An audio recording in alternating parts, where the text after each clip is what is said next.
तो देखिए, अभी आज हम लोग कर रहे हैं पब्लिक इंटरनेशनल लॉ। इसमें कुछ इम्पोर्टेंट टॉपिक है जो हम लोग अभी कवर करेंगे। इसके बाद हम लोग क्वेश्चन आंसर पे चलेंगे, ठीक है? जो बेसिक चीज़ें हैं मैं वही अभी एक्सप्लेन करूँगा। बाकी जो भी टॉपिक रहेगा वो सवाल जब हम लोग करेंगे तो उसमें कवर होते रहेगा, ठीक है? तो सबसे पहले है पब्लिक इंटरनेशनल लॉ का बेसिक, उसमें कुछ पॉइंट्स है जो मैं आपको बता रहा हूँ। पहला है the word international law was used for the first time by sir Jeremy Bentham. Jeremy Bentham एक ज्यूरिस्ट थे। उन्होंने पहली बार ये जो इंटरनेशनल लॉ का जो वर्ड है उसको क्वाइन किया था, यूज किया था, ठीक है? International law also known as law of the nation, ठीक है? इंटरनेशनल लॉ को लॉ ऑफ नेशन भी कहा जाता है, ठीक है? International law is used in contradiction to the municipal law. International law जो है उसको हम म्यूनिसिपल लॉ के कॉन्ट्राडिक्शन में देखते हैं, ठीक है? Municipal law is the law of individual states. In India, IPC, BNS, CRPC is example for municipal law, ठीक है? म्यूनिसिपल लॉ जो होता है वो किसी देश के इंटरनल जो लॉज होते हैं उसको बोला जाता है म्यूनिसिपल लॉ, ठीक है? म्यूनिसिपल लॉ में जैसे हमारे यहाँ इंटरनल लॉ में क्या है, हमारे पास बीएनएस है, हमारे पास बीएनएसएस है, हमारे पास बीएसए है, हमारे पास ये कॉन्ट्रैक्ट एक्ट है, ठीक है? तो जो हमारे इंडिया, हमारे जो भारत है उसके अंदर जो भी लॉज हमारे पास हैं जो हमारे ऊपर अप्लाई होता है वो कौन से लॉ हो गए? वो हो गए म्यूनिसिपल लॉ। वो सिर्फ भारत के इंडिविजुअल नागरिक के ऊपर अप्लाई होता है, वो किसी दूसरे देश के ऊपर अप्लाई नहीं होता है, इसीलिए उसको म्यूनिसिपल लॉ कहा जाता है, ठीक है? इंटरनेशनल लॉ क्या है? तो इंटरनेशनल लॉ एक तरीके का रूल बुक है, ठीक है? जो इंटरनेशनल लेवल पे हर स्टेट को साथ में लेके चलने और उनके बीच अगर कोई विवाद होता है तो उसको रिजॉल्व करने का काम करता है, ठीक है? इसके अंदर जो इम्पोर्टेंट मतलब ये जो इम्पोर्टेंट चीजें कवर करता है उसमें ह्यूमन राइट्स हो गया, पर्याय हमारा जो इन्वायरमेंट प्रोटेक्शन हो गया वो हो गया, जो भी राष्ट्र हित से जुड़े जो मुद्दे होते हैं उसके ऊपर जो है ये ज्यादा फोकस करता है, ठीक है? एक इंपॉर्टेंट जूरिस्ट हुआ करते थे जिसका नाम था आर्थर वॉट, ठीक है? उनके हिसाब से इंटरनेशनल लॉ जो है, international law is the body of rules which are legally binding on states in their intercourse with each other, ठीक है? इंटरनेशनल लॉ एक बॉडी ऑफ रूल है, ठीक है? जो सभी देश, जो भी ये आपने एक दूसरे देश के साथ इंटरकोर्स करता है, बातचीत करता है या कोई एग्रीमेंट बनाता है, कुछ भी करता है, ठीक है? तो उसके बीच वो लीगली बाइंडिंग हो ऐसे रूल बनाता है कौन? इंटरनेशनल लॉ, ठीक है? अब इंटरनेशनल लॉ के अंदर जब हम पढ़ेंगे तो दो तरीके का लॉ होता है, एक होता है पब्लिक इंटरनेशनल लॉ और एक होता है प्राइवेट इंटरनेशनल लॉ, ठीक है? पब्लिक इंटरनेशनल लॉ का मतलब ये हर देश पर इक्वली अप्लाइड होता है। जैसे मान के चलिए हमारा ये क्या बोलते हैं आपका ये है यूनाइटेड नेशन है, या आपका ये यूनिसेफ है, या आपका ये पकड़ लो कौन सा है इंटरनेशनल ऑर्गेनाइजेशन के नाम बताओ एक दो, है ना? अभी देखो, अभी WHO है, ठीक है? वर्ल्ड हेल्थ ऑर्गेनाइजेशन है, मॉनेटरी फंड IMF है, ठीक है? ये सब क्या है? ये इंटरनेशनल लेवल के ऑर्गेनाइजेशन है जो हर देश के लिए है। जो भी उस देश का मेंबर बना होगा, करीब 200-250 देश जो है इन ऑर्गेनाइजेशन के जो है मेंबर होते हैं, ठीक है? तो ये सब पे इक्वली लाइबल ये होता है, अप्लाई होता है। ये कौन बोलता है? ये public international law. Private international law जो होता है वो एक दूसरे देश जो होता है ना, जैसे अपना भारत का रसिया के साथ तेल जो हम मंगाते हैं वहां से, तो हम दोनों के बीच क्या है? प्राइवेट रिलेशन है, ठीक है? तो किसी एक देश का किसी दूसरे देश के साथ जो प्राइवेट रिलेशन होता है उसको प्राइवेट इंटरनेशनल लॉ के अंडर कवर करते हैं, ठीक है? देखिए, private international law is the body of rules that govern private legal relationship and dispute that cross national border involving individual or entity from different jurisdiction, ठीक है? तो ये जो प्राइवेट इंटरनेशनल लॉ है ये बेसिकली 3 मुद्दों पे बात करता है। पहली बात ये है कि मान के चलिए कोई क्रॉस बॉर्डर डिस्प्यूट हुआ, भारत और रसिया के बीच कोई डिस्प्यूट हुआ, जैसे मान के चलिए हमारा भारत और रसिया का बॉर्डर था, ठीक है? और वहां पे कोई ऐसा मतलब फायरिंग हो गया या वहां पे कुछ ऐसा हो गया, घटना हो गई, ठीक है? तो उसमें ये जो पब्लिक इंटरनेशनल लॉ है ये बोलता है कि उस परिस्थिति में जुरिस्डिक्शन किसका होगा, किस कोर्ट का जुरिस्डिक्शन होगा। अगर क्रॉस बॉर्डर कोई डिस्प्यूट है तो उसमें किसका वो मतलब महत्व होगा, तो वो जुरिस्डिक्शन पे फोकस करता है। दूसरा है which countries laws will be applied to the dispute, कौन से कंट्री का लॉ उस पे अप्लाई होना चाहिए, ये बात करता है, ठीक है। और तीसरा बात करता है कौन से कंट्री का जजमेंट रिकॉग्नाइज और इन्फोर्स किया जाएगा, ठीक है। तो ये बेसिकली प्राइवेट इंटरनेशनल लॉ जो अगर आप पढ़ोगे तो बस यही बोलता है कि भाई अपन 3 मुद्दों पे बात करेंगे। कोई भी क्रॉस बॉर्डर डिस्प्यूट है तो उसमें देखेंगे जुरिस्डिक्शन का किसका है, उसमें देखेंगे लॉ कौन सा अप्लाई होता है, और उसमें देखेंगे जजमेंट कौन से कोर्ट का इन्फोर्स और कहाँ इन्फोर्स किया जाएगा, ठीक है। अब ये हम प्राइवेट इंटरनेशनल लॉ को यहाँ पे छोड़ दें तो आगे बढ़ेंगे तो हम पाएंगे पब्लिक इंटरनेशनल लॉ के बारे में।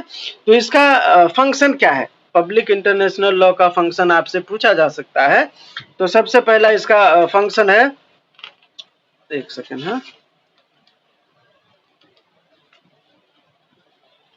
नहीं फंक्शन नहीं, सबसे पहले हम देखेंगे कि पब्लिक इंटरनेशनल लॉ को लीगल डेफिनेशन में क्या बोलते हैं, ठीक है। दूसरा पेज आप लोग उसी में आगे कर सकते हैं। देखिए पहला सब इसमें है what is international law, definition क्या है इसका। तो international law is a set of rules, norms and standard which govern relation between sovereign state and other international actors such as international organization. It encompasses a wide range of topics including diplomacy, human rights, environment protection, etc. ये मैंने अभी बताया था आपको जब मैं बता रहा था कि इंटरनेशनल लॉ क्या है। तो इंटरनेशनल लॉ एक रूल बुक के तरीके से काम करता है। इसमें कुछ नियम और स्टैंडर्ड तय किए गए हैं जो भी देश इसके अंदर आएगा, ठीक है, वो सब उसको फॉलो करेंगे, ऐसा ये मान के चलता है। It provides a framework for cooperation and dispute resolution in the international community. International community के अंदर जो भी देश हैं, ठीक है, अगर उसके बीच कोई डिस्प्यूट होता है या किसी को कॉपरेशन चाहिए तो उसको रिजॉल्व करने का काम इंटरनेशनल लॉ करता है, ठीक है। अब म्यूनिसिपल लॉ क्या है, तो municipal law refers to the body of laws that apply within a specific country which regulate the conduct of individual organisation and government entity within the territory, ठीक है। ये किसी भी देश के अंदर रेगुलेट किए जाने वाले लॉज हैं, ठीक है, जो उनके इंडिविजुअल और गवर्नमेंट के ऊपर अप्लाई होता है। इन इंडिया जैसे बीएनएस है, कॉन्ट्रैक्ट एक्ट है, बीएनएसएस है, ये क्या है, ये हमारे भारत का इंटरनल लॉज है, ठीक है, इसी को म्यूनिसिपल लॉज कहा जाता है। अब इंटरनेशनल लॉ के सोर्सेस क्या क्या हैं, तो इंटरनेशनल लॉ के सोर्सेस हैं, पहला है कस्टम, जो शुरू से चलते आ रहा होगा, कोई ऐसा नियम या कोई ऐसा कानून, कोई ऐसा ट्रेडिशन जो कस्टम जो रूल का जो लॉ का जो है एक पार्ट बन जाता है। आप कोई भी लॉ उठा के देखो उसमें कस्टम एक पार्ट बन ही जाता है सोर्स में, ठीक है, चाहे आप हिंदू लॉ ले लो, मुस्लिम लॉ ले लो, कोई भी लॉ ले लो, ठीक है, जो किसी इंडिविजुअल पे अप्लाई होता है तो उसमें खास करके कस्टम को तवज्जो दिया जाता है, ठीक है। नेक्स्ट है आपका treaty and convention. International law के अंदर ट्रीटी अगर कोई देश किसी देश के साथ बनाता है या कोई किसी देश के साथ कन्वेंशन में पार्ट लेता है तो वो भी इंटरनेशनल लॉ का सोर्स माना जाता है। तीसरा है आपका जुडिशियल डिसीजन, जो भी इंटरनेशनल कोर्ट ऑफ जस्टिस जो होता है ना आपका इंटरनेशनल लेवल पे, उनके जो भी डिसीजंस होते हैं वो भी इंटरनेशनल लॉ का सोर्स बन जाता है, ठीक है। फोर्थ है teaching and writing of legal expert, जो भी लीगल एक्सपर्ट होंगे वो जो अपने ओपिनियन देते होंगे, ठीक है, इंटरनेशनल लॉ के अंडर, तो वो भी एक सोर्स का काम करता है। और पांचवा है जनरल प्रिंसिपल, ठीक है, जनरल प्रिंसिपल का मतलब क्या है, equity and fairness, good faith, अगर कोई मामला आया है, ठीक है, उसमें हम क्या देखेंगे, हम देखेंगे नेचुरल जस्टिस, हम देखेंगे उसमें कि भाई किसका इरादा क्या था, ठीक है। जैसे मैं मान के चलिए पाकिस्तान हमारे जो एलएसी है, एलओसी है, वहां पे देखते होंगे सीज फायर कर देता है, ठीक है, तो वहां पे क्या देखा जाएगा, इंटेंशन देखा जाएगा उसका कि वो गुड फेथ में किया था, बैड फेथ में किया था, ठीक है। तो जो उसमें जो हम डिसीजन लेंगे वो फेयरनेस होना चाहिए। तो ये जनरल प्रिंसिपल है और ये भी एक इंटरनेशनल लॉ का इंपॉर्टेंट सोर्स माना जाता है, ठीक है। तो ये 5 सोर्स हो गए। इसके बाद आपसे पूछा जा सकता है इंटरनेशनल लॉ के फंक्शंस, ठीक है, क्या क्या इंटरनेशनल लॉ के अंदर काम होते हैं। तो पहला है to establish peace and order in the community of nation and to prevent the employment of efforts including war in all international states। जो भी इंटरनेशनल लेवल के जो स्टेट्स हैं, ठीक है, उसके अंदर पीस और ऑर्डर जो है मेंटेन रहे, ये काम करता है इंटरनेशनल लॉ, ठीक है, इसके ऊपर काम करता है। वॉर वगैरह ना हो, ठीक है, शांति से काम हो, जो मतलब कहीं पे किसी को भी वॉर जैसा सिचुएशन क्रिएट न करने दिया जाए, ठीक है, तो इस तरीके का वो काम करते हैं।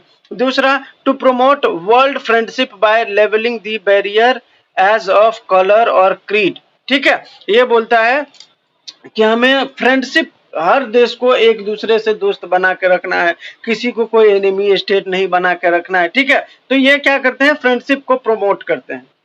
तीसरा है to encourage and ensure greater international cooperation in the solution of certain common problem of a political, economic, cultural and humanitarian character, ठीक है, ये बोलते हैं कि ये जो इंटरनेशनल लॉ है ये क्या करेगा, जो भी स्टेट्स इनके अंदर हैं उनके लिए इंटरनेशनल लेवल पर कोऑपरेशन करेगा, किसी को अगर कुछ इकोनॉमिक में हेल्प चाहिए हेल्प देगा, किसी को कोई प्रॉब्लम है, ठीक है, कल्चरल प्रोग्राम प्रॉब्लम है या ह्यूमैनिटेरियन प्रॉब्लम है, तो उसको वो रिजॉल्व करेंगे, तो मिल के करेंगे, ठीक है, तो ये क्या करता है, इनकरेज करता है और ये इंश्योर करता है कि हर देश कोऑपरेट करके किसी कॉमन प्रॉब्लम को जो है सॉल्व किया जाए। और लास्ट है इसका function, to provide for the orderly management of the relation of states on the basis of substantive rules they have agreed to observe as member of international community.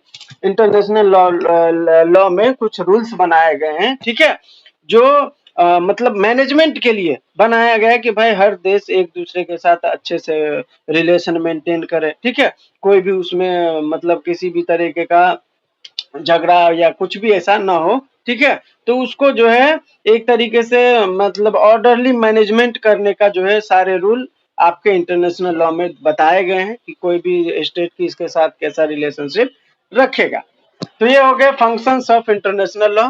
इसके बाद है characteristics of international law. International law का character क्या है, तो international law का character ये है, सबसे पहला अप्लाइज टू स्टेट, ठीक है, ये हर स्टेट पे अप्लाई होता है। स्टेट का मतलब यहाँ पे महाराष्ट्र और बिहार नहीं, स्टेट का मतलब यहाँ पे कंट्री, ठीक है, भारत हो गया, नेपाल हो गया, अमेरिका हो गया, रसिया हो गया, पाकिस्तान हो गया, बांग्लादेश हो गया, ठीक है, तो ये क्या है, इसका कैरेक्टर मेन है कि ये हर स्टेट पे अप्लाई होता है, ठीक है, ये हर इंटरनेशनल ऑर्गेनाइजेशन पे भी अप्लाई होता है, कुछ केसेस में ये इंडिविजुअल पे भी अप्लाई होता है, ठीक है।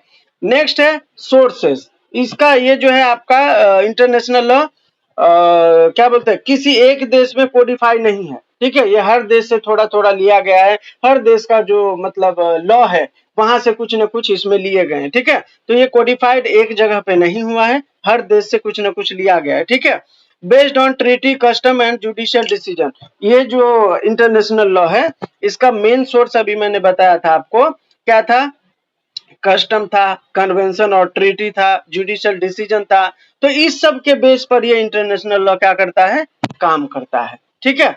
और लास्टली इसका कैरेक्टरिस्टिक है नो सेंट्रलाइज्ड अथॉरिटी, इसके अंदर कोई ऐसा एक देश नहीं है जो इसके सेंटर में हो, ठीक है, मतलब इसको रेगुलेट करता हो, नहीं, हर देश इसमें अपना अपना मतलब योगदान देता है, अपना अपना सहभागिता दिखाता है, ठीक है, कोई ऐसा एक देश नहीं है कि हर देश के ऊपर राज करता हो, ठीक है, तो नो सेंट्रलाइज्ड अथॉरिटी, इस enforcement is through international court of justice, diplomacy and section, ठीक है, इसके अंदर कोई भी डिस्प्यूट होता है तो उसको इन्फोर्स कराने का काम, ठीक है, या ये इंटरनेशनल लॉ जो है उसको इन्फोर्स कराने का काम कौन करता है, इंटरनेशनल कोर्ट ऑफ जस्टिस, ठीक है।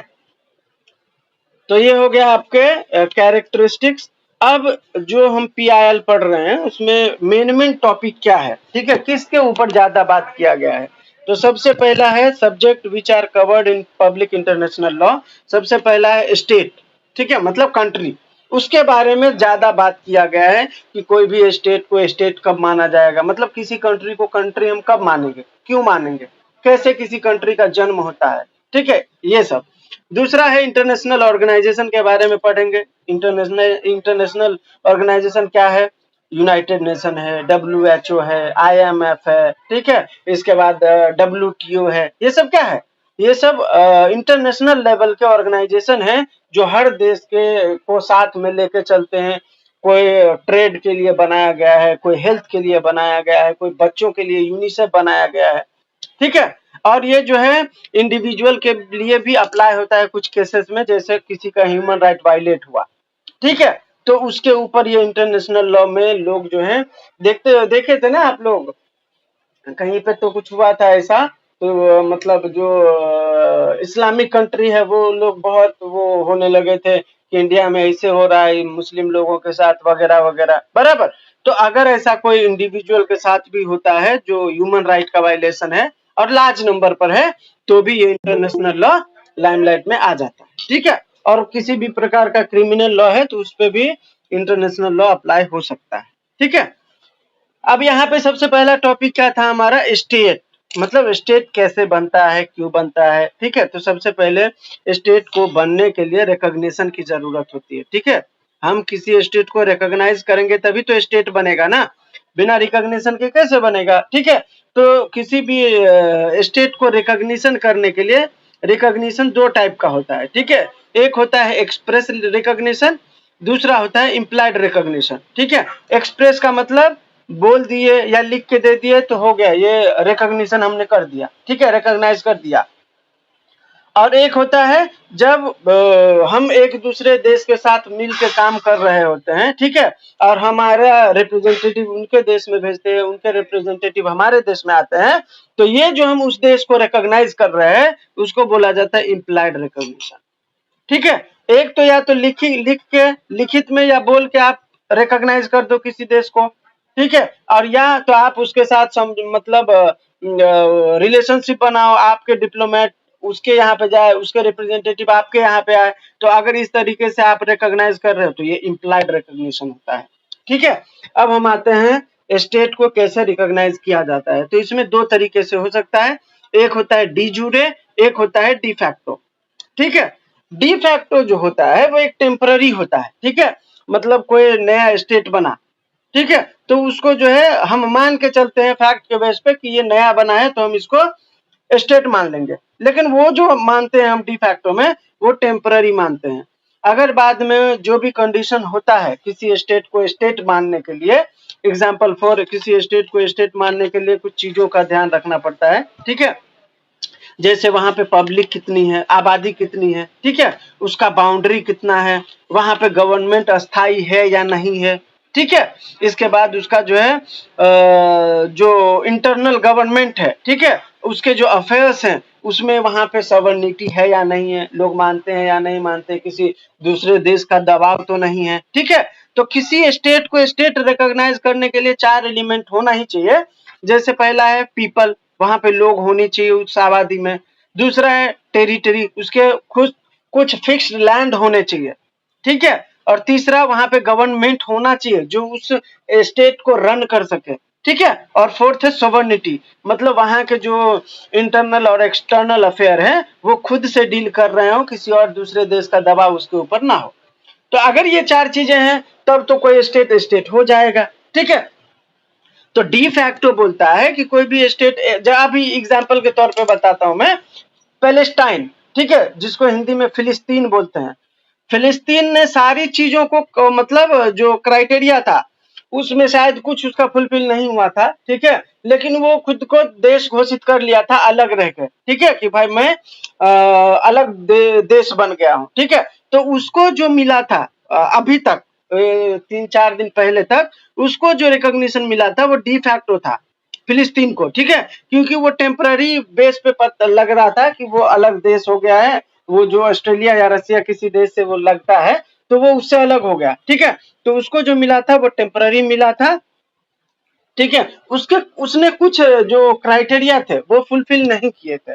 जब क्राइटेरिया उसने फुलफिल कर लिए, जो भी ये 4-5 कंडीशन था वो कर लिया, तब जो है ये अभी आपको पता होगा 3-4 दिन पहले वहां पे एक वो था एक तरीके से वोटिंग कि भाई फिलिस्तीन को देश का मतलब वो मिलना चाहिए कि नहीं मिलना चाहिए, रिकॉग्निशन मिलना चाहिए कि नहीं मिलना चाहिए। तो उसमें भारत ने शायद दिया था वोट में कि हाँ उसको हम रिकॉग्नाइज करते हैं स्टेट, ठीक है, और जबकि अमेरिका ने नहीं दिया था, अमेरिका बोल रहा है वो देश नहीं है ऐसा, ठीक है। तो डी फैक्टो का मतलब होता है कि कोई देश जब किसी देश से अलग होता है और खुद को फैक्ट के आधार पर कि भाई अब मैं तो अलग हूं, तो मैं तो देशी हो गया ना, तो उस आधार पर अगर कोई नया स्टेट अपने आप को मानता है फैक्ट के आधार पर कि मैं देश हूं, तो वो डी फैक्टो कहलाता है। ठीक है। अगर वो कंडीशन फुलफिल नहीं करता चारों पांचों, तो उसको जो है क्या बोलते हैं, स्टेट रिकॉग्नाइज नहीं किया जाएगा। ये भी प्रोसीजर है, हमेशा याद रखना। कोई भी देश जब किसी देश से अलग होता है और खुद को फैक्ट के आधार पर रिकॉग्नाइज करता है कि मैं जो है एक स्टेट बन चुका हूं, ठीक है, और बाद में पता चलता है कि उसको जो है उसने चारों पांचों क्राइटेरिया फुलफिल नहीं किए हैं, तो उससे डी फैक्टो का जो मिला था ना उसको रिकॉग्निशन, वो भी उसका रिवोक कर दिया जाएगा। ठीक है, ये याद रखना, इंटरनेशनल लॉ में इंपॉर्टेंट है। दूसरा है डी जोरे। डी जोरे का मतलब क्या है कि भाई आपने सारे कंडीशन फुलफिल कर लिए, ठीक है, और आपके जो भी आसपास के जो देश है, जो एग्जिस्टिंग स्टेट है, उसने भी आपको फुल रिकॉग्नाइज कर दिया। ठीक है, कि भाई आप आज से देश हो। जैसे अभी फिलिस्तीन को 3-4 दिन पहले सभी देश ने रिकॉग्नाइज कर दिया, तो अब वो क्या हो गया, स्टेट हो गया। ठीक है, तो स्टेट का डी जोरे बोलता है, D jure recognition recognition is a formal and legal, ठीक है, and permanent acknowledgement that grant the recognized state full diplomatic privilege, right and obligation under international law। ठीक है, जब दूसरे देश जो भी एग्जिस्टिंग देश है अगर वो उनको मतलब एक्नॉलेज कर लेता है, रिकॉग्नाइज कर लेता है कि हाँ भाई आज से आप स्टेट हो, ठीक है, तो उनको सारे राइट्स और प्रिविलेज जो भी इंटरनेशनल लॉ के अंदर जो दूसरे देश को मिलता है वो आपको मिलेगा। अब आप बोलोगे इसमें कुछ फायदा तो होगा ना इंटरनेशनल कम्युनिटी में आने के बाद। तो इंटरनेशनल कम्युनिटी में आने के बाद फायदा ये रहता है, जैसे मान के चलिए कोई ऐसा देश है जिसके आसपास में समुंदर नहीं है, ठीक है, लैंड लॉक्ड कंट्री है, अब उसको कोई ऐसा सामान चाहिए जो समंदर से आ सकता है, ठीक है, तो अब क्या करोगे, तो अगर आप इंटरनेशनल कम्युनिटी में हो तो जिस देश का वो समंदर आपके देश से सटा रहेगा, आपको वहां से बोलेगा मैं भाई आपका इस समंदर तक माल आ जाएगा, आपको वहां से लाना पड़ेगा। ठीक है, तो इतना हेल्प हो जाता है। अगर आप इंटरनेशनल कम्युनिटी में नहीं आते, स्टेट आपको रिकॉग्नाइज नहीं करता है, ठीक है, तो अब आपको ये सारी सुविधाएं नहीं मिलेगी। जैसे अभी नेपाल लैंडलॉक्ड कंट्री है, लेकिन अगर उसको किसी देश से कुछ चाहिए, ठीक है, और जो समंदर से ही आ सकता है, तो जो भी देश समंदर से कनेक्टेड होगा वो अपना माल वहां पे उतरवा सकता है और वहां से वो अपना माल अपने यहाँ पे मंगवा सकता है। ये सारी सुविधाएं फैसिलिटी आपको इंटरकनेक्टेड मिलती है। ठीक है, इसीलिए इंटरनेशनल लॉ में किसी भी स्टेट को रिकॉग्नाइज करना बहुत जरूरी हो जाता है। ठीक है, अब यहाँ पे डिफरेंस बताया है डी फैक्टो में और डी जूरी में। क्या डिफरेंस है, तो डी फैक्टो होता है टेम्पररी और फैक्ट के बेस पर कि भाई हाँ वो सही में देश अलग हो चुका है तो उसको मिलना चाहिए। और वो कौन सा होता है, टेम्पररी और प्रोविजनल, मतलब कुछ दिनों के लिए मिलता है। जब आपका सारा चीज सारा कंडीशन फुलफिल हो गया, दूसरे देश ने आपको रिकॉग्नाइज कर लिया, तब क्या होगा, परमानेंट हो जाएगा। ये याद रखना। तो डी फैक्टो टेम्पररी होता है, फैक्ट के बेस पर होता है कि भाई वो अलग हो गया है तो वो स्टेट है, ऐसा मान के चलेंगे।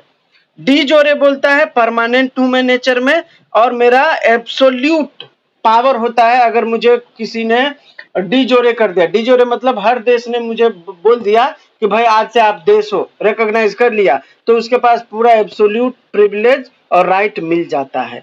ठीक है, दूसरा है डी फैक्टो में कैन बी इजीली रिवोक्ड। अगर डी फैक्टो आपको मिला है स्टेट का दर्जा, ठीक है, तो वो इजीली रिवोक भी किया जा सकता है अगर आप चारों पांचों कंडीशन फुलफिल नहीं कर पाए तो। ठीक है, जबकि डी जोरे में रिवोक नहीं हो सकता। डी जोरे में क्यों नहीं रिवोक हो सकता, क्योंकि इसने सारे कंडीशन फुलफिल कर लिए थे और सारे देश ने भी, जो उसके एग्जिस्टिंग देश है जो उसके आसपास है, उसने भी रिकॉग्नाइज कर लिया, तो हो गया ना वो फाइनल। ठीक है, तो इसमें रिवोक नहीं किया जा सकता। तीसरा है राइट और ऑब्लिगेशन के आधार पर, right fever rights and obligation, इनके पास पूरे राइट और ऑब्लिगेशन नहीं होते जब तक इनको रिकॉग्निशन नहीं दिया जाता, जबकि डी जोरे में एब्सोल्यूट राइट और रिकॉग्निशन होता है। ठीक है, पूरा राइट और ऑब्लिगेशन आपको डी जोरे में मिल जाएगा, डी फैक्टो में नहीं मिलता है। फोर्थ है can not establish full diplomatic relation. जब तक आपको डी फैक्टो मिला हुआ है तब तक आप डिप्लोमेटिक रिलेशन नहीं बना सकते। ठीक है, दूसरे देश से कोई ये मतलब व्यापार समझौता या कोई भी समझौता नहीं कर सकते। जबकि डी जोरे रिकॉग्निशन हो गया है तो आप पूरा डिप्लोमेटिक रिलेशन मेंटेन कर सकते हो जितना आपको चाहिए। ठीक है, और लास्ट है steps can be preliminary step to de jure recognition. De jure में क्या होता है, आपको सारे कंडीशन फुलफिल करके पूरे जो भी स्टेट्स हैं वो आपको रिकॉग्नाइज कर देता है, तो वो क्या होता है फाइनल। डी फैक्टो क्या होता है, टेम्पररी मिलता है। तो डी फैक्टो पहला स्टेप होता है डी जोरे में जाने के लिए, ये हमेशा याद रखना। ठीक है, मैं देश से अलग हो गया, ठीक है, मैं अब खुद को अलग देश मानता हूँ। ठीक है, तो ये क्या हो गया, डी फैक्टो हो गया कि भाई हाँ फैक्ट है ना, वो तो अलग हो गया है, तो फैक्ट के आधार पर तो वो अलग देश है। ठीक है, लेकिन जब तक मैं चारों पांचों कंडीशन फुलफिल नहीं करता, दूसरे देश मुझे रिकॉग्नाइज नहीं करते, तब तक मैं डी जोरे नहीं हो सकता। ठीक है, तो डी फैक्टो फर्स्ट स्टेप है, ये सही बात है। और डी जोरे जो होता है वो फाइनल स्टेप होता है, और वो आपको डी फैक्टो से पहले भी दिया जा सकता है। ये जरूरी नहीं है कि डी फैक्टो में आप अलग हो और फिर टेम्पररी आपको देश माना जाए, नहीं, आप कंडीशन फुलफिल करके अलग हो जाओ दूसरे देश से और तुरंत दूसरे देशों को बोलो भाई एक्नॉलेज कर दे, हो गया। ठीक है, तो डी फैक्टो फर्स्ट स्टेप है, और डी जोरे जो है वो डायरेक्टली भी ग्रांट किया जा सकता है, उसके लिए डी जोरे में जाने की, डी फैक्टो में जाने की जरूरत नहीं है। तो ये हो गया आपका डिफरेंस। ठीक है, अब इसके अंदर स्टेट को रिकॉग्नाइज करने के लिए कुछ थ्योरीज हैं जो आपको समझना चाहिए। ठीक है, सबसे पहला है कॉन्स्टिट्यूटिव थ्योरी।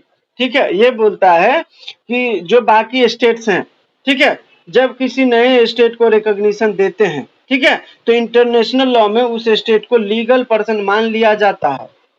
ठीक है, मैं पढ़ देता हूं। Constitutive theory, recognition by other states creates a legal state's legal personality and status in international law. After receiving recognition from existing states, a state becomes an international legal person. Without recognition, a state is considered devoid of legal personality.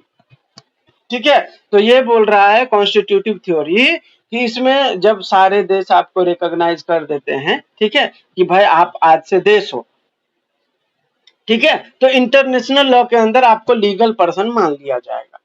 ठीक है, अगर किसी देश ने आपको मतलब मान के चलिए किसी भी देश ने आपको स्टेट रिकॉग्नाइज नहीं किया, तब आप इंटरनेशनल लॉ के अंदर लीगल पर्सनालिटी नहीं हो। ठीक है, यह मानता है आपका कॉन्स्टिट्यूटिव थ्योरी। दूसरा है आपका declaratory theory, when a states met the essential criteria for statehood, ठीक है, लाइक हैविंग परमानेंट पॉपुलेशन, ठीक है, फिक्स्ड टेरिटरी, ठीक है, और स्टेट गवर्नमेंट होना चाहिए वहां पे, जो मैंने बोला था अभी, और सोवरेनिटी होनी चाहिए। ठीक है, उसके देश का खुद का पावर होना चाहिए इंटरनल अफेयर पे, एक्सटर्नल अफेयर पे। ठीक है, अगर ये सारे कंडीशन फुलफिल करते हैं और दूसरे देश भी उनको जो है एक्नॉलेज करते हैं, तो वो हो जाता है बाय डिक्लेरेशन डिक्लेरेटरी थ्योरी। ठीक है, मतलब आपने सारे क्राइटेरिया फुलफिल कर लिए, ठीक है, और सारे देश ने भी आपको एक्नॉलेज कर लिया, ठीक है, तब आप जो है बाय डिक्लेरेशन आपको जो है देश का दर्जा मिल जाता है। इसी को बोला जाता है डिक्लेरेटरी थ्योरी। ठीक है, तो हमेशा याद रखना, जब सारे क्राइटेरिया फुलफिल हो जाएं और तब दूसरे देश भी आपको रिकॉग्नाइज करें, तो वो होगा डिक्लेरेटरी थ्योरी। ठीक है, कॉन्स्टिट्यूटिव थ्योरी बोलता है कि यहाँ पे आपको कंडीशन फुलफिल करने की जरूरत नहीं है, अगर आपको दूसरे देश ने भी रिकॉग्नाइज कर दिया तो भी आप कॉन्स्टिट्यूटिव थ्योरी के अंडर लीगल पर्सनालिटी माने जाओ। ठीक है, तो ये हो गया आपका थ्योरी। नेक्स्ट है आपका इसमें किसी भी स्टेट को हमने बना दिया, ठीक है, अभी मैंने बताया था आपको, तो स्टेट को बनाने के लिए क्या क्या चाहिए था, पॉपुलेशन चाहिए था, पीपल, वहां पे लोग होने चाहिए, टेरिटरी होना चाहिए उनका फिक्स्ड, ठीक है, गवर्नमेंट होना चाहिए वहां पे जो रन कर सके, ठीक है, और लास्टली क्या था, सोवर्निटी। सोवर्निटी का मतलब वहां पे जो लोग हैं, ठीक है, वहां पे जो सरकार है वो अपने अंदर के मामले और अपने बाहर के मामले खुद से सॉल्व करते हो। ठीक है, अब स्टेट को जो है क्लासिफाई करेंगे तो तीन तरीके का स्टेट हो सकता है। एक होता है इंडिपेंडेंट स्टेट, दूसरा होता है डिपेंडेंट स्टेट और तीसरा होता है न्यूट्रलाइज्ड स्टेट्स। ठीक है, तो पहला है इंडिपेंडेंट स्टेट। इसमें क्या होता है, having full freedom to manage its own internal external affair. Independent states जैसे हमारा भारत है, ठीक है, रसिया है, ये सब इंडिपेंडेंट स्टेट है, उनको किसी भी दूसरे देश से जरूरत नहीं है, ठीक है, कि भाई मुझे हेल्प करो या मेरे मामले में दखल अंदाजी करो, नहीं। इंडिपेंडेंट स्टेट का पूरा पावर उसके पास खुद का होता है, या इंटरनल मामला हो या एक्सटर्नल। दूसरा है dependent state. Dependent state they do not have full control of their external affair. ठीक है, ये खास करके अमेरिका में आप जब जाओगे ना, तो वहां पे बहुत सारे स्टेट हैं जो अमेरिका से अलग रह रहे हैं, ठीक है, और वो भी देश है, ठीक है, तो वहां पे जो एक्सटर्नल अफेयर होता है वो अमेरिका ही डील करता है, भले ही वो उसके अंदर जो देश स्टेट था वो अलग हो गया हो, ठीक है। तो ऐसे देश में जहां पे एक्सटर्नल अफेयर का कंट्रोल कोई और देश करता हो या उसका जो पेरेंट स्टेट हो वो करता हो, तो वो डिपेंडेंट स्टेट्स कहलाता है। ठीक है, उस देश का नाम भी मालूम था, मुझे अभी याद नहीं आ रहा है। कुछ ऐसे देश हैं जिसको अभी भी, मतलब जिसका एक्सटर्नल अफेयर कोई और देश डील करता है, ठीक है, ऐसा। और तीसरा है न्यूट्रलाइज्ड स्टेट। इसमें क्या होता है, एंड इंडिपेंडेंट स्टेट में be neutralise through agreement with other state. ठीक है, दूसरे स्टेट के साथ जो देश एग्रीमेंट के थ्रू न्यूट्रल हो जाते हैं, जैसे मान के चलिए अभी कहीं पे वॉर होने वाला है, ठीक है, तो कोई देश क्या करता है, दूसरे देश को सपोर्ट करता है, ठीक है, कोई देश कुछ नहीं बोलता कि भाई ये उसका मामला है, जाने दो, अपन क्यों बोले, तो वो न्यूट्रल स्टेट है, उसको किसी से मतलब नहीं, ठीक है, ऐसा। तो ये हो गया आपका क्लासिफिकेशन ऑफ स्टेट्स। इसके बाद जो है इंपॉर्टेंट टॉपिक इसके अंदर आता है आपका ये आपके, अभी मैंने बताया कि इंटरनेशनल लॉ में हमें क्या क्या पढ़ना है। तो सबसे पहले मैंने बताया था स्टेट के बारे में पढ़ना है, दूसरा मैंने बताया था इंटरनेशनल ऑर्गेनाइजेशन के बारे में पढ़ना है, ठीक है, तीसरा मैंने बताया था इंडिविजुअल के बारे में पढ़ना है। जब हम इंटरनेशनल, जब मैं स्टेट की बात कर रहा हूं तो स्टेट में आता है लॉ ऑफ द सी, ठीक है, लॉ ऑफ द सी, ठीक है, मतलब समंदर के अंदर कोई ऐसे मामले हो गए, ठीक है, किसी स्टेट के अंदर, तब क्या होगा, या क्रॉस बॉर्डर कोई डिस्प्यूट हो गया समंदर में, तब क्या होगा। ऐसा परिस्थिति तो आ सकता है ना, ऐसा तो है नहीं कि नहीं आ सकता, ठीक है।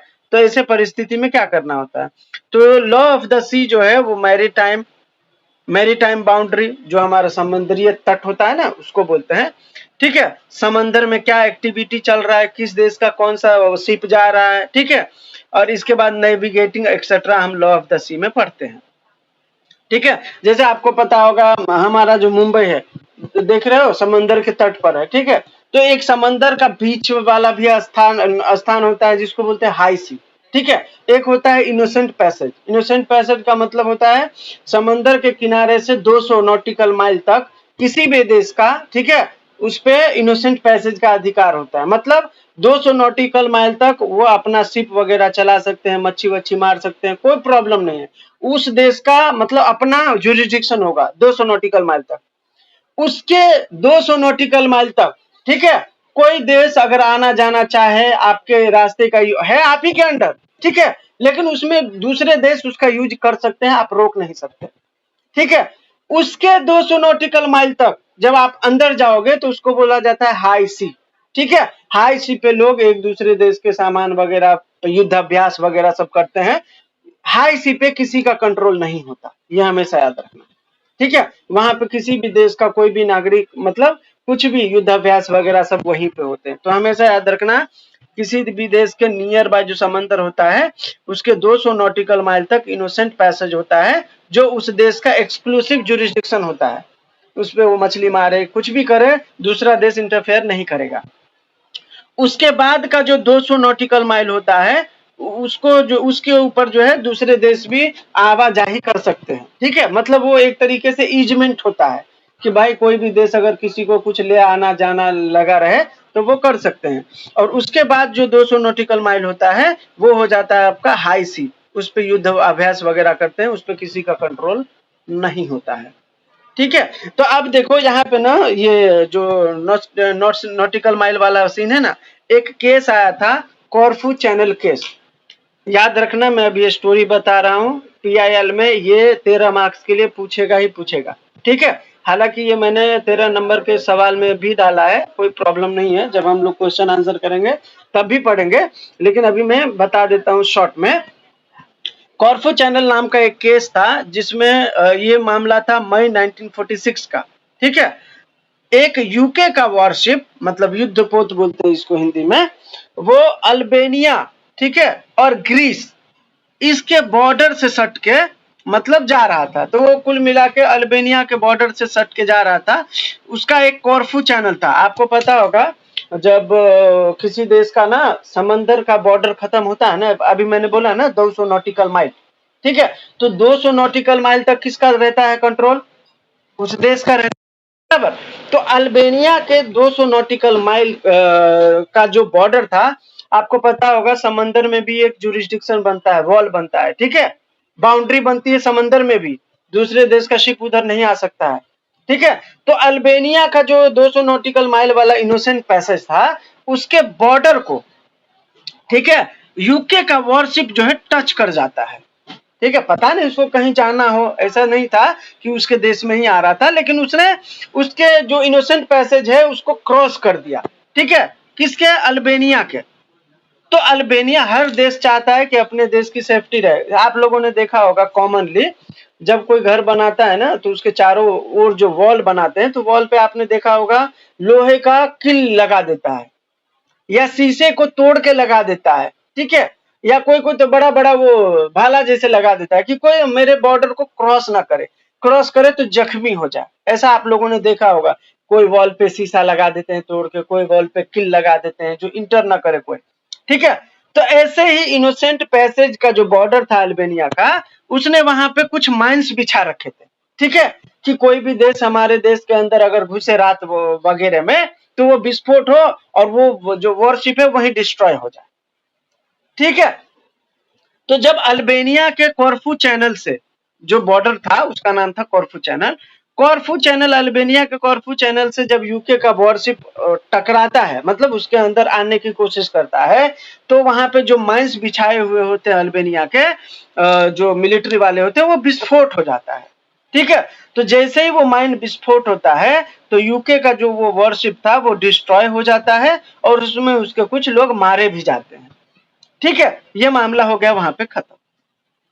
अब यूके जो है वो जाता है ICJ में, ठीक है, इंटरनेशनल कोर्ट ऑफ जस्टिस में, और वहां पे बोलता है कि भाई ऐसा ऐसा जो है अल्बेनिया ने जानबूझकर वो माइंस वहां पे लगाए थे, और जैसे ही मेरा वॉरशिप आया उसने उसको विस्फोट करा दिया, ठीक है। जबकि अल्बेनिया का मानना था कि देखिए वो जो माइंस थे वो हमारी सेफ्टी के लिए हमने लगाया था, मैं मुझे थोड़ी पता था कि तुम आ रहे हो और विस्फोट हो जाए, मैंने तो वहां लगाया था कि भाई अपनी सेफ्टी हो, ठीक है। अगर तुमको आना था तो तुम मुझे बताते, मैं उस माइन को एक्टिवेट नहीं करता और डिस्ट्रॉय मतलब फूटने नहीं देता। तुमने मुझे बताया भी नहीं और तुम मेरे बॉर्डर में घुस गए। उसका भी इनोसेंट पैसेज था ना, और उसके अंदर वो घुसने की कोशिश कर रहा था, ये यूके का। भले ही वो ना घुसने की कोशिश कर रहा हो, वो टकराया था, उसको लगा कि भाई मेरे अंदर आ रहा है, ठीक है, भले ही उसको कहीं और जाना हो। अब आप मेरे घर के अंदर आओगे, आप बोलोगे मुझे कहीं और जाना था, तो ये तो गलत है ना। मेरे घर पे जो किल था वो चुभा तुमको, तो तुम्हारा प्रॉब्लम है। तुम मेरे परमिशन से आते तो मैं किल हटा देता था, राइट।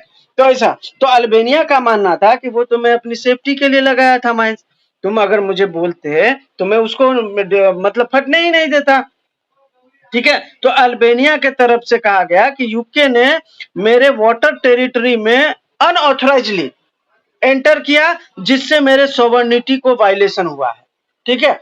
हर देश का अपना अपना जुरिस्डिक्शन है, हर देश को अपनी आजादी है घूमने फिरने का। अब कोई देश किसी देश के अंदर घुसने की कोशिश करे तो उसके सोवर्निटी के खिलाफ है ना, बराबर। तो अल्बेनिया ने ये डिफेंस रखा कि यूके ने गलती किया, उसने मेरे सोवर्निटी को वायलेट किया है, वो मेरे देश के अंदर, मेरे इनोसेंट पैसेज के अंदर घुसने की कोशिश की, वो भी वॉरशिप के साथ, ठीक है। तो जब ये मामला कोर्ट में गया तो कोर्ट ने कहा कि देखिए अल्बेनिया के इनोसेंट पैसेज पे जो विस्फोट हुआ, ठीक है, उसमें यूके का भारी नुकसान हुआ, उसके युद्ध हो गए, सारे खत्म हो गए, ठीक है, भारी मतलब नुकसान हुआ, उसके बहुत सारे मतलब जो है फौज जो मिलिट्री वाले थे उसके वो मारे गए, ठीक है। तो नुकसान तो हुआ है यूके का, तो उसके लिए जो अल्बानिया है वो जिम्मेदार है और उसको कंपनसेशन देना पड़ेगा, पहली बात। दूसरा, यूके ने ये कहा, कोर्ट ने ये कहा कि ये जो मतलब यूके है उसने अल्बानिया के सोवर्निटी को वायलेट किया है, और ये सच बात है। अगर यूके को अपना वॉरशिप ले जाना था तो वो परमिशन ले सकता था अल्बानिया से कि भाई मैं तुम्हारे मतलब यूनिवर्सल पैसेज का थोड़ा इस्तेमाल करूंगा, मुझे यहाँ से किसी दूसरे देश में जाना है, आप पूछ सकते थे। वो तुरंत आपका स्टॉप कर देता बम और नहीं फटने देता, ठीक है। तो इसका मतलब है कि आपने उससे परमिशन नहीं लिया और उसके बॉर्डर में घुस गए, तो ये सही में उसके सॉवरेनिटी को वायलेशन हुआ है, और यूके को उसके सॉवरेनिटी के वायलेशन के लिए कोर्ट ने लायबल माना था, ठीक है। तो ये है आपका कोर्फू चैनल केस, बहुत लैंडमार्क केस है पीआईएल के अंदर, ठीक है।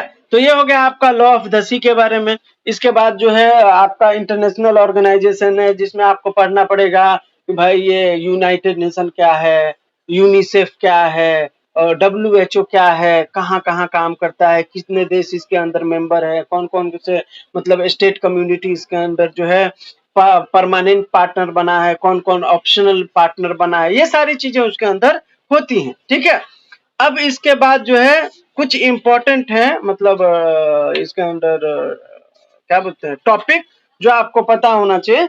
पहला है पैक्टा संट सर्वांडा, ठीक है। पैक्टा संट सर्वांडा का मतलब होता है एग्रीमेंट मस्ट बी केप्ट, मतलब किसी भी देश के साथ अगर आप एग्रीमेंट बनाते हो, ट्रीट हो, तो ये आपकी ड्यूटी है कि आप उसको गुड फेथ में एक्सरसाइज करो, ठीक है। ऐसा नहीं है कि आप किसी देश के साथ एग्रीमेंट करके आप उस एग्रीमेंट को खत्म नहीं कर सकते, बाहर नहीं आ सकते, ऐसा कोई रूल नहीं है। आप आराम से कभी भी आ सकते हो, ठीक है, बाहर किसी भी एग्रीमेंट से किसी भी देश के साथ, लेकिन वो गुड फेथ में होना चाहिए। पैक्टा संट सर्वांडा का मानना है कि कोई भी एग्रीमेंट किसी भी देश के साथ करो, आपके ऊपर बाइंडिंग नहीं है, लेकिन आप गुड फेथ में उसको एक्सरसाइज करिए, ठीक है। और ये वियना कन्वेंशन के आर्टिकल 26 में जिक्र किया गया है इसका, पैक्टा संट सर्वांडा का, ठीक है। और वहां पे बताया गया है कि कोई भी देश जब किसी भी देश के साथ एग्रीमेंट करेगा तो ये बोल के नहीं निकल सकता कि मुझे अब इसमें नहीं रहना, नहीं। अगर आपके पास जेन्युइनली कोई रीजन है, ठीक है, और आप गुड फेथ में बाहर आना चाहते हो, एग्रीमेंट को फुलफिल नहीं कर पा रहे हो, तो आप बोलो, आराम से निकल जाओ, कोई प्रॉब्लम नहीं है। लेकिन आपको जब तक आपके पास मतलब गुड फेथ में आप रह सकते हो, तब तक आप रहो। दूसरा है ये पब्लिक इंटरनेशनल लॉ के अंडर जस्ट कॉजेंस एक मैक्सिम, ठीक है, प्रिंसिपल। ये बोलता है एब्सोल्यूट एंड बाइंडिंग। आप इंटरनेशनल लॉ में जब आप पढ़ोगे, ये जो हमारा इंटरनेशनल लॉ है, यहाँ पे एक सवाल से आपको समझाना चाहूंगा। इंटरनेशनल लॉ वीक लॉ है, ठीक है, जबकि म्यूनिसिपल लॉ स्ट्रॉन्ग लॉ है। क्यों? ये बहुत बार पूछा जाता है, ठीक है। तो आप देखो, सबसे पहला इसमें ये होता है, इंटरनेशनल लॉ को वीक लॉ इसलिए माना जाता है क्योंकि वो हर इंडिविजुअल पे अप्लाई नहीं हो पाता, ठीक है। मैंने मर्डर किया, इंटरनेशनल लॉ के तहत मुझे सजा मिलेगा क्या? नहीं मिलेगा। मुझे सजा किस लॉ से मिलेगा? म्यूनिसिपल लॉ से। म्यूनिसिपल लॉ के से क्यों मिलेगा? क्योंकि मैं भारत में हूँ और भारत में म्यूनिसिपल लॉ में बीएनएस है, और बीएनएस में दिया हुआ है कि मर्डर करोगे तो 7 साल का सजा, 10 साल का सजा, राइट। इंटरनेशनल लॉ के अंदर कोई रूल होते हैं या कोई भी लॉ होता है, वो हर देश के ऊपर अप्लाई नहीं होता, ठीक है, और हर देश उसको माने ये भी जरूरी नहीं है, जब तक कि वो जस्ट कॉजेंस ना हो। अब यहाँ पे जस्ट कॉजेंस का प्रिंसिपल इसलिए आता है, मान के चलिए इंटरनेशनल लॉ में बनाया गया कि हर महिला को जो है आप बराबर का अधिकार दोगे, उसके साथ डिस्क्रिमिनेशन नहीं करोगे, ठीक है। फिर आपने उसमें कुछ ऐसे प्रिंसिपल बनाए कि कोई भी बंदा अगर मर्डर करता है तो आपको उसको 7 साल का ही सजा देना है, अगर इंटरनेशनल लॉ में कोई ऐसा प्रिंसिपल बना तो। हम भारत में हमें लगता है कि मर्डर के लिए 7 साल का सजा जरूरी नहीं है, हम उसको 10 साल करेंगे। ये आपके ऊपर है, आपको जो चाहिए जो वो सजा दे सकते हो, लेकिन मर्डर के आरोपी को सजा दो, ठीक है। ऐसा कोई ऐसे लॉज हैं इंटरनेशनल लेवल पर जो किसी देश को लगता है कि नहीं हमारे देश में ये एप्लीकेबल नहीं है, हम नहीं करेंगे। दूसरे जैसे इंटरनेशनल लेवल पे किसी भी इंसान को 2-3 शादी करने का अधिकार है। ठीक है, आप अमेरिका में जाओ, एक वाइफ है, दूसरी लिव इन में है, तीसरी के साथ अफेयर चालू है, ठीक है, चौथा वेट कर रही है कि दूसरे के साथ हटेगा तो मैं चिपक जाऊंगी।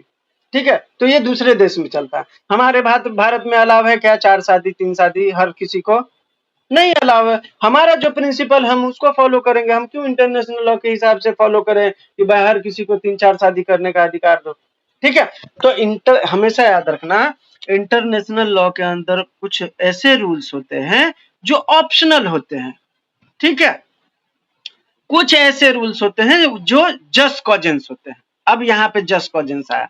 जस्ट कॉजेंस बोलता है कि मैं जो रूल रहूंगा वो एब्सोल्यूट रहूंगा, ठीक है, और बाइंडिंग रहूंगा।